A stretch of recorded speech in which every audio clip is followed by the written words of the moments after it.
Hi everyone. I just want to give a little bit of a update on the 3D printed face shield. There's a slight improvement that someone suggested that I think everyone could benefit from. Some people pointed out that one of the flaws of this design is that the forehead on the top is open and droplets can come down from on top. So that is indeed a flaw. I'm not sure if it's really something that the professionals are overly concerned about, but it definitely is something that could be improved. So here's the design improvement that a friend came up with.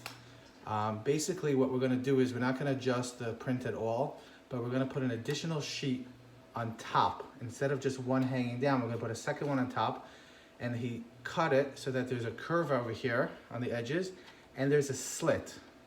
So there's a slit down the middle, pretty far down through most of the sheet. And what we do now is if we fold this over after it's cut and we tape these edges, and I have a piece of tape here and there's already some tape from before, what we get as a result is this beautiful perfect dome that will then protect the forehead from the top. So this is how it looks now. So this is obviously going to provide a lot of additional protection, and let's see how it looks when I put it on.